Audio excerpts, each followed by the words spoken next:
Olá pessoal, vamos dar continuidade ao nosso estudo da disciplina de Geografia. Estamos no capítulo 2, caderno 2, estudando a respeito da economia. Nós paramos aí a nossa parte explicativa com o desenvolvimento da atividade até a página 49 e estaremos assim dando continuidade então ao estudo hoje referente ao espaço agrário brasileiro e a outros tópicos a mais para compreendermos o capítulo 2, Economia Mundial e Brasileira. A primeira parte nós estudamos aí referente à Revolução Industrial, enviamos para vocês 2 vídeos tratando da Revolução Industrial e da indústrias no Brasil. Continuando então, página 49, nós temos, falando de economia, caso do Brasil, temos aí o espaço agrário brasileiro. Iniciando, diz o texto, o espaço agrário brasileiro começou a se formar com as capitanias hereditárias. Lembram quando nós tratamos em diálogos que estudar a geografia é basicamente associar o estudo da história e falarmos do Brasil no cenário econômico, ligamos aí ao espaço agrário, primeiramente a questão rural e interligaremos com a história, período das capitanias hereditárias, que teve início com a colonização portuguesa, isso no século XVI, lembrando que 1500 a chegada dos portugueses, 1501 começam os processos basicamente de reconhecimento do território, e nós teremos em 1532 a primeira vila fundada de Vicente, 1548 a primeira cidade fundada, e assim começa o processo em que nós chamaremos de exploração, extração, retirada das riquezas do nosso território. Primeiro aspecto, então, que devemos analisar, o espaço agrário brasileiro corresponde aí a um fator histórico, período da colonização. Na página 50 nós teremos que as primeiras lavouras de cana-de-açúcar que ocupava o território brasileiro foram desenvolvidas na zona da mata, até as fazendas predominantes na atual fronteira agrícola, ou espaço de expansão agrícola em que a atividade agropecuária é mais recente, definindo aí o desenvolvimento dos grandes latifúndios ou extensas áreas de terra que geralmente encontra-se ociosa com produção da monocultura, cultura de ou a produção de um único produto, destinada exclusivamente à questão da exportação. E aí perceberemos que uma tabela mostra para nós dimensões dos imóveis, números de propriedades e área ocupada. Menos de 10 hectares passa aí a ter números de propriedades a 49,7% e área ocupada apenas 2,3%. De 10 a 100 hectares teremos aí 39,6% o número de propriedades e área ocupada 17,7%. E aí notaremos, aumentou a dimensão de hectare, de 100 até 1000, teremos 9,7 número de propriedades e área ocupada 34,9.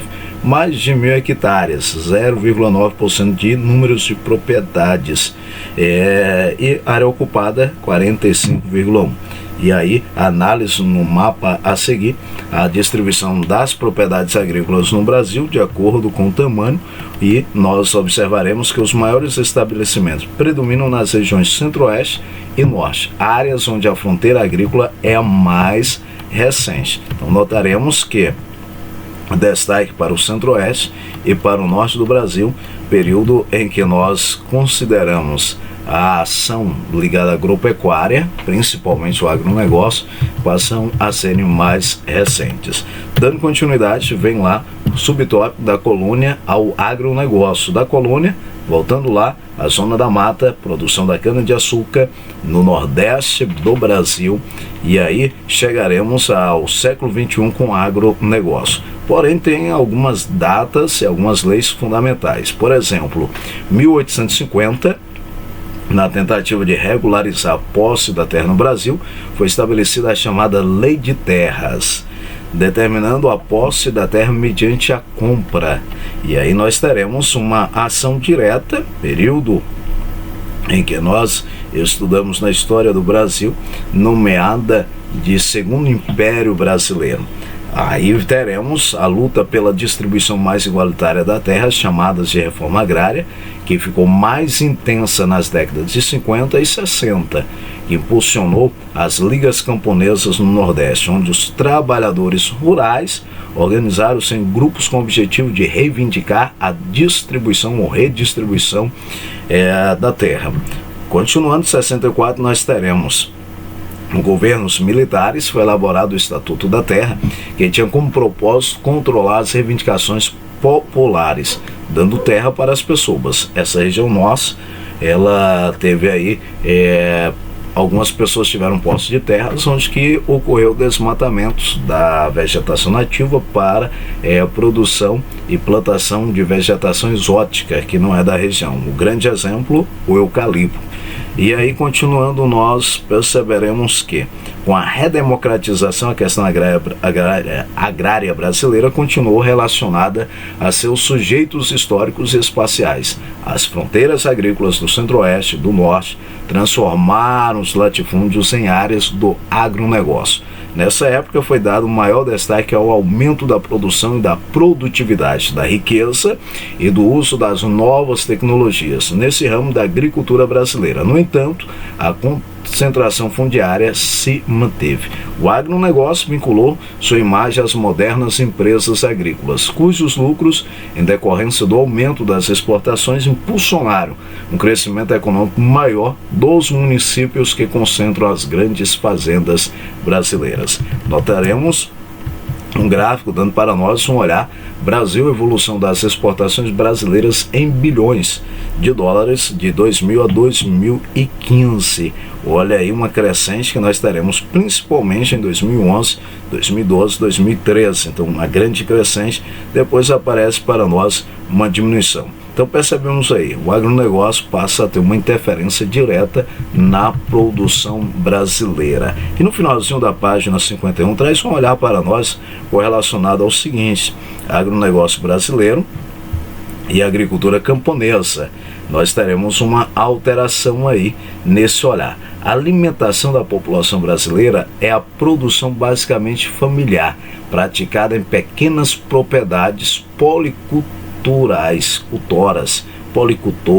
ou seja, que produz uma variedade. Planta a abóbora, a mandioca, o feijão, o arroz. Então nós temos uma pequena produção, mas essa produção que abastece. Um grande exemplo, as feiras de pequenas áreas, de pequenas cidades, onde nós notaremos a maior presença da produção da agricultura familiar.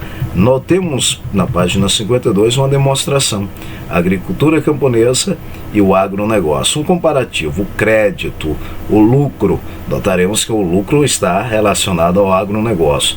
A quantidade de terras utilizadas, maior porcentagem, o agronegócio. Produção global, 60%, é claro, o agronegócio. Produção de comida, agora olhe só a alteração que nós temos aí. A agricultura camponesa, ela tem uma certa influência direta na manutenção, no que nós chamamos basicamente produção de alimentos. Pequenos centros, eles são mantidos mais com a agricultura camponesa familiar. E a mão de obra, notaremos que maior número de mão de obra ocupa a agricultura camponesa. Por que isso? No agronegócio nós teremos maior presença de maquinário sendo utilizado no lugar de mão de obra humana. Então o maquinário ele passa a ser utilizado e as pessoas aí acabam perdendo os seus postos. Por isso que no Brasil nós temos tido um aumento do êxodo rural. Grande parte das pessoas saindo das áreas rurais para as áreas urbanas, correlacionado à venda de terras e à falta de emprego nessas propriedades. Falando do agronegócio brasileiro, perceberemos que a agroindústria consiste em transformar industrialmente os produtos agrícolas produzidos no campo, como na fabricação de papel e celulose, carnes processadas e produtos derivados de peixes, suínos, bovinos, caprinos e aves, além de óleos e farelos provenientes de cereais e oleaginosas e a produção de álcool, etanol, a partir da cana-de-açúcar. Olha a abrangência do agro da agroindústria brasileira. E aí nós notaremos que falou da agroindústria, aparece aí os chamados complexos agroindustriais. E quando observamos, perceberemos que a empresa brasileira Pesquisa Agropecuária, Embrapa, traz para nós que a agroindústria é um importante setor econômico que tem participação de aproximadamente 6% no PIB brasileiro, atuando no beneficiamento e na transformação dos produtos, além do processamento de matérias-primas provenientes da agropecuária. Notemos então que a agroindústria e seu complexo tem uma interferência econômica e a interdependência rural e urbana. As cidades dependem do campo, assim como o campo depende das cidades. E essa imagem ela irá mostrar para nós. Do campo nós teremos a energia. Como assim energia? Áreas que podem ser instaladas, os geradores de energia eólica, dos legumes, da carne, dos próprios animais, dos cereais. Dependemos do campo. Já o campo ele depende de vestimenta, de veículos, dinheiro, de cuidados médicos, de alguns produtos alimentícios que passou pelo processo da indústria e aí até mesmo de maquinários para a produção. Então há uma interdependência direta do campo e da cidade. Então, interdependência, um depende do outro. Não tem como nós desassociarmos a cidade do campo e o campo da cidade. Ainda bem que nos dias atuais nós não temos aqueles comentários de menosprezo de quem mora em áreas rurais e de quem mora em áreas urbanas, ou de áreas urbanas para os que moram em áreas rurais. Graças a Deus nós temos tido uma diminuição dessa visibilidade que passava a ser de certa maneira discriminatória. Continuando, vem um outro tópico que trata sobre os impactos sociais e ambientais da modernidade agrícola.